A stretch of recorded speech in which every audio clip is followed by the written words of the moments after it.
নমস্কার বন্ধুরা, আজকে এই ব্লগটা হবে পুরো অন্য রকমের। এই ব্লগটা শুধু আমার ভিউজ বাড়ানোর জন্য কিন্তু নয়, এটা একটা মেয়ের লড়াইয়ের গল্প।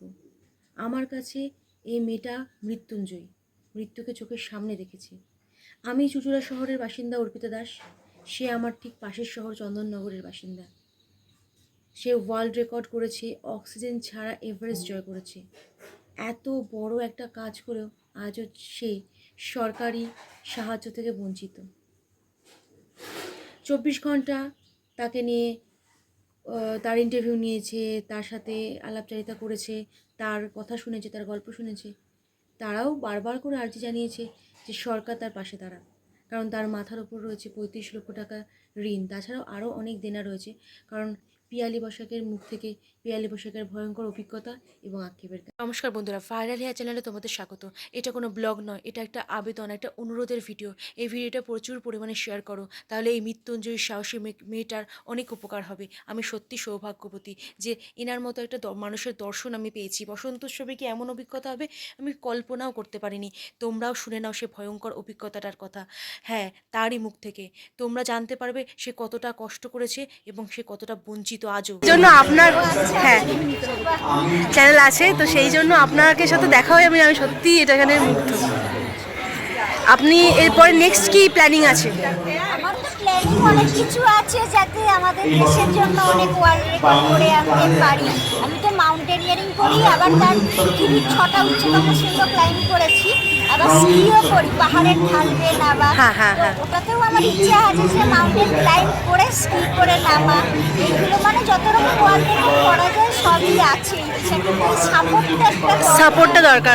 আপনার অ্যাকচুয়ালি ফিনান্সিয়ালি প্রবলেম চলছে। হ্যাঁ, খুবই প্রবলেম। কেউ যদি আপনাকে কেউ সাপোর্ট করে, আপনি তাহলে আবার সেই দিকে এগোতে পারেন। ক্রিকেটে যে এত সাপোর্ট, তার জন্য ক্রিকেটে আজকে সারা পৃথিবী চেনে। একদম একদম। অন্যান্য খেলা এবং মাউন্টেনিয়ারিংকেও তো সেই জায়গায় নিয়ে যেতে হবে, যাতে সারা পৃথিবীর মানুষ মাউন্টেনিয়ারিংকেও আমাদের দেশকে চেনে। আমার ইচ্ছা আছে। আপনাকে যে অ্যামাউন্টটা দেওয়া হয়েছিল, সরকার ঘোষণা করেছে, সেটা কি আপনি পেয়েছেন? না, সরকার থেকে আচ্ছা, সরকার থেকে এখন অবধি আপনাকে কোনো সহযোগিতা করেনি? না, শুধু চন্দননগর থেকে করা হয়েছিল। চন্দননগর যে মেয়র স্যারের ফান্ড আছে, সেইখান থেকে একদিন অনুষ্ঠান করে ইন্দ্রনীল সেন স্যার আর মেয়র স্যার মিলে আমাদের 2 লক্ষ টাকা দিয়েছিলেন। ওটা চন্দননগর থেকে। কিন্তু রাজ্য সরকারের থেকে সেই পাওনাটা এখনো আমার পাইনি। তা আপনি কিন্তু আমাদের যা দিয়েছি আপনি কিন্তু আমাদের রাজ্যের গর্ব। তা সেই জায়গা থেকে দেখতে গেলে আমাদের এই স্বয়ং মুখ্যমন্ত্রীর কাছে এটাই অনুরোধ যে আপনাকে সেই সম্মানটা দেওয়া হোক। সেটা আমিও চেষ্টা করব আমার চ্যানেলের মাধ্যমে, যে আপনার কথা আমি শুনলাম, আরও আপনার সাথে ভিডিও তুলবো, আমি ফুটেজ নেব, ফটো নেব, এবং আপনাদের মতো মানুষের যাতে পাশে এই রাজ্যের মুখ্যমন্ত্রী, স্বয়ং মুখ্যমন্ত্রী যেন থাকেন, সেটারই আমরা কামনা করব, সেই সহযোগিতা করার চেষ্টা করব। কারণ আমাদের রাজ্যে তো অনেক নাম হচ্ছে, অবশ্যই অবশ্যই সারা পৃথিবীর মানুষ চিনে গেছে আপনার মাধ্যমে। সেটাই। আমি একজন পর্বতারোহী, আর পৃথিবীর 6টা উচ্চতম শৃঙ্গ আমি আরোহণ করেছি। তো একটা অভিজ্ঞতা বলি, 2013 সালে হয়েছিল। ওটা ভাগীরথী 2 শৃঙ্গ। ওটা পৃথিবীর উচ্চতম নয়, কিন্তু হিমালয়ের যে কোনো শৃঙ্গই কিন্তু খুব বিপজ্জনক। যেগুলো 6000 মিটার 7000 মিটারের শৃঙ্গ, হচ্ছে প্রায় 22-23 হাজার ফুট উচ্চতা, সেগুলো অনেক বিপজ্জনক হয়। তো ইন্ডিয়ান মাউন্টেনিয়ারিং ফাউন্ডেশন IAMF, যেটা হচ্ছে আমাদের দেশের ভারতের অ্যাপেক্স বডি, মাউন্টেনিয়ারিং এর একদম হেড অ্যাপেক্স হচ্ছে IAMF। ওর আন্ডারে সব ক্লাব বা যত রাজ্যের যে মাউন্টেনিয়ারিং ইনস্টিটিউটগুলো সব ওর আন্ডারে হয়। তো ওখান থেকে একটা সারা দেশ থেকে ছেলে মেয়েদের সিলেকশন করা হয়। তো 10 জন মেয়ের মধ্যে আমি সিলেকশন পেয়েছিলাম।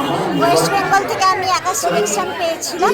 তো ওই ভাগীরথী 2 চূড়াতে আমরা যখন অভিযান করছি 2013 সালের আগস্ট মাসে, তখন ওই জুলাই মাসে ওই ক্লাউড বাস্ট হয়েছিল উত্তরাখণ্ডে, ওইটা ওই সময় ঘটেছিল এবং আমরা তখন চূড়ার কাছাকাছি 6000 মিটার উচ্চতাতে পৌঁছে গেছি এবং তখন দিনের বেলাতেও পুরো রাত্রির মতো অন্ধকার হয়ে গেল এবং নিজের হাত পা নিজেরাও দেখা যাচ্ছে না এবং তুষার ঝড়ের ঝাপটা এত জোরে আসছে সেই ধাক্কা, আমরা তখন খাড়াই একটা পাথরের দেওয়াল বেয়ে আরোহণ করছিলাম আর পাথরগুলো পুরো লুজ, কোনো মাটি ছিল না বা বরফও ছিল না যে পাথরগুলো আটকে থাকবে, জাস্ট একটার উপর একটা সাজানো। এইবারে ওগুলো পুরো নড়বড় করছে, এক একটা ধরুন এই ঘরের সমান, কোনোটা বাড়ির সমান, এত বড় বড় পাথর। এইবারে যখন তুষার ঝড়ে জোরে ধাক্কাটা এসছে আর আমাদের অভিযানে তো বিশাল ভারী ব্যাগ নিতে হয়, প্রায় 20 কেজির কাছাকাছি ব্যাগ রয়েছে। কতজন ছিলেন? ওইটাতে আমরা তখন 10 জন মতো আরোহণ করছিলাম, কারণ 10 জন মেয়ে আর লিডার ম্যাডাম ছিলেন আর ছিলেন একজন শেল্টা, একজন কুক আর ডাক্তার স্যার। এবার 10 জন মেয়ের মধ্যে আবার 6 জন মেয়েকে সামিলে নেওয়ার জন্য সিলেক্ট করেছে, বাকিরা সবাই নিচে ছিল, তো আমরা 6 জন মেয়ে উঠছিলাম। এইবারে এত জোরে একটা তুষার ঝড়ের ধাক্কা এসছে, পেছনে হেলে গেছি, এবার ব্যাগও তো পুরো পেছনে টানছে, হাজার হাজার ফিট নিচে সেই গ্লেসিয়ার, মানে গিয়ে পড়লে 1000 ফিট নিচে গিয়ে পড়লো। এইবারে আমি দেখছি এত বড় পাথর থেকে ধরতে গেছি, আমি জানি এত বিশাল পাথর এটা আমার উপর নিয়ে নেবে, কিন্তু আসলে তো একটা খাড়াই ঢাল দেয়ালের মধ্যে তো পাথরটা ব্যালেন্সে রয়েছে। এবার আমি যেই পাথরটা ধরেছি দেখছি পাথরটা চলে আসছে, এইবার ও তো পাহাড় তো উঠে গেছে, সেই আকাশের চূড়া সে উঠে গেছে, ওপরে ওপরে যে পাথরগুলো সাজানো সেগুলোও দেখছি উঠেছে। দিয়ে সাথে সাথে আমি পাথরটা ছেড়ে দিয়েছি আর ওখানে পা রাখার তো জায়গা নেই, পায়ের শুধু আঙুলের ডগাটা, মানে টো যেটা বলে টোয়ের আঙুলের ডগা হয়তো 1 সেন্টিমিটার বা হাফ সেন্টিমিটার আঙুলের ডগাটুকু রেখে আমরা উঠছিলাম। এইবার যখন ওরা হেলে গেছি তুষার ঝড়ের ধাক্কায়, এর পাথরটা তো ছেড়ে দিয়েছি, দিয়ে ওই আঙুলের ডগাতে ভর দিয়ে পুরো নিচের ওজন আর ওই পিঠের ব্যাগের ওজন এরকম পেছনে হেলে যাওয়া থেকে শুধু পায়ের আঙুলের জোরে নিজের বডি ব্যালেন্স সামলে নিয়েছি, নাহলে পুরো নিচে যেতাম আর পাথরও সব আমার উপর দিয়ে ওই 1000 ফিট নিচে গিয়ে পড়তো।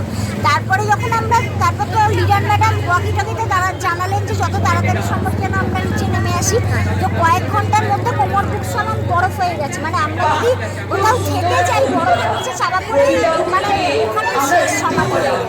তো আমরা 4 দিন ধরে কন্টিনিউ নামতে থেকেছি, জল খাওয়া নেই, খাবার নেই, ঘুমোনো নেই, তাবু তারপর রান্নার জিনিস, খাবার দাবার সব 10-12 ফুট বরফের নিচে, এবং আমরা পুরো ভিজে জামা কাপড়ে, মানে তুষার ঝড়ের ঝাপটা তো পুরো জামার মধ্যে ঢুকে যাচ্ছে, জুতোর মধ্যে ঢুকে যাচ্ছে, এবার আমাদের শরীরের গরমটা গলে জল হয়ে গেছে। এইবার ওইরকম ঠান্ডা মাইনাস প্রায় 20-25 ডিগ্রি ঠান্ডায় ভিজে জামা কাপড়ে হাইপোথার্মিয়া হয়ে গেছে। হাইপোথার্মিয়া মানে বডির যে নর্মাল টেম্পারেচার তার থেকেও কমে যায়, তাইতে হার্ট ফেলিওর হয়ে যায়, মাল্টি অর্গান ফেলিওর হয়ে যায়। তো সেইভাবে তারপরে আমরা যাই হোক 4 দিন পরে ভুজবাসাতে ফিরে এসেছিলাম, ওই গোমুখ পেরিয়ে যে ভুজবাসা ওখানে এলাম, ওখানে আবার 100 জন তীর্থযাত্রী আটকে ছিল। মানে আপনারা মানে এই লড়াই এবারে এবারে 22 সালে এভারেস্টে, এবং 22 সালের এভারেস্টে যখন সারা পৃথিবী সবাই চলে আসছে, কেনাকাটি করছে, আমি এবং আমার শেখ বাসার ওই তুষার ঝড়ে স্বামীকে গেছি ডিসিশনে, কারণ আমার তো বড় কোম্পানির কোনো সাপোর্ট পাইনি, রোটারি ইন্টারন্যাশনাল করেছিল আর আমি প্রচুর জ্ঞান হয়ে আছি, আর যারা ক্রাউড ফান্ডিং আর রোটারি তো এরা সবার জন্য বারবার আসছেন, আর আমার লোনটাও তো নষ্ট হয়ে গেল, বারবার তো লোন পাবো না, লোনটা দিয়ে হবে না, ওই জন্য আমাকে বাধ্য করে তুষার ঝড়ে কেউ বাঁচে না, আজ পর্যন্ত কোনো পর্বতারোহী এভারেস্টে তুষার ঝড়ে বাঁচে।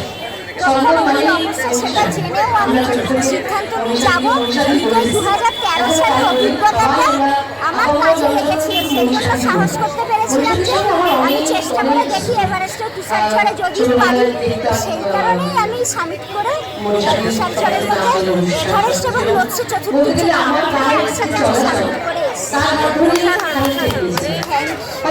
তো এই হচ্ছে সেই সমস্ত জিনিসপত্র যেগুলো নিয়ে ও পাহাড়ে আরোহণ করে, বিভিন্ন অভিযান করে। তো সরকারের কাছে একান্তই অনুরোধ এই মেয়েটাকে সহযোগিতা করা হোক, কারণ 1 বছর হতে গেল মেয়েটা এখনও পর্যন্ত সরকারি কোনো অনুদান পায়নি, তার মাথার ওপরে প্রচুর টাকার ঋণ, সে তার জন্য কোনো রকম আর নতুন ওয়ার্ল্ড রেকর্ড করার কথা ভাবতেও পারছে না। আর ইতিমধ্যে তার মাও মারা গেছে, বাবা অসুস্থ, ছোট বোন আছে, তো সেই জন্য তার পক্ষে আর নতুন কোনো ভাবনা চিন্তা করা খুব কঠিন হয়ে পড়েছে। তাই এই ভিডিওটা শেয়ার করো। আজকের মতো এইটুকু, কেমন লাগলো তো শুনলেন যে তার জীবনের ঘটনা, সে কত কষ্ট করে আজকে ওয়ার্ল্ড রেকর্ড করেছে, দেশের নাম উজ্জ্বল করেছে, কিন্তু কেন আজকে সে সরকারি সাহায্য থেকে বঞ্চিত। পিয়ালি বসাকের সম্পর্কে জানতে গেলে পিয়ালি বসাক বলে ইউটিউবে সার্চ করলে বিভিন্ন অভিজ্ঞতার কথা তার কাছ থেকে জানতে পারবেন, তার মায়ের ইন্টারভিউ দেখতে পাবেন, কিন্তু সেই মানুষটা আজ নেই, বাবা শয্যাশায়ী। তাই আসুন না আমরা সবাই সকলে মিলে চেষ্টা করি যে এই ভিডিওটাকে সরকারের নজরে আনার, যাতে এই ভিডিওটার মাধ্যমে মেয়েটা কিছু সহযোগিতা পেতে পারে। আপনাদের প্রত্যেকের কাছে একান্ত অনুরোধ, আমি আমার ভিউজ বাড়ানোর জন্য বলছি না। যখন আমার দিদির সাথে দেখা হয়েছিল তখন আমি ভাবিনি যে বসন্ত উৎসবে গিয়ে এরকম একটা মানুষের সাথে দেখা হবে এবং এরকম একটা অভিজ্ঞতা আমি অভিজ্ঞতার কথা আমি জানতে পারবো। তাকে আমি ফোনে দেখেছি, ইউটিউবে দেখেছি এবং মনে মনে খুব গর্ববোধ করেছি যে এমন একটা মেয়ে আমারই পাশের শহরে থাকে। কিন্তু তার সাথে সামনাসামনি যখন কথোপকথন হলো আমি কিন্তু খুব গর্ব অনুভব করেছি এবং তার মুখ থেকে যখন শুনছি এবং পাশে যখন দাঁড়িয়ে আমি তার সাথে সেলফি তুলছি, আমি সত্যি নিজেকে ধন্য মনে করছি যে আমি তো পারবো না এই ভাবনা চিন্তার সাথে, মানে এইরকম একটা ভাবনা চিন্তা, এরকম একটা জায়গা আমি তো পারবো না, এরকম আমরা অনেকেই পারবো না। কিন্তু যে পেরেছে তাকে তো আমাদের উচিত যে ভবিষ্যতে যেন সে এরকম কাজ আরও করতে পারে। সে চাইছে যে জীবনে সে আরও উন্নতি করবে, দেশের নাম উজ্জ্বল করবে, আরও ওয়ার্ল্ড রেকর্ড সে করবে, কিন্তু তার জন্য তার দরকার সরকারি সাহায্য, সহৃদয় ব্যক্তিদের সহযোগিতা, তবেই সে পারবে। নইলে আজকে এত প্রতিভাশালী মেয়েটা কিন্তু তার যাত্রা, তার স্বপ্ন এখানেই শেষ করে দিতে হবে।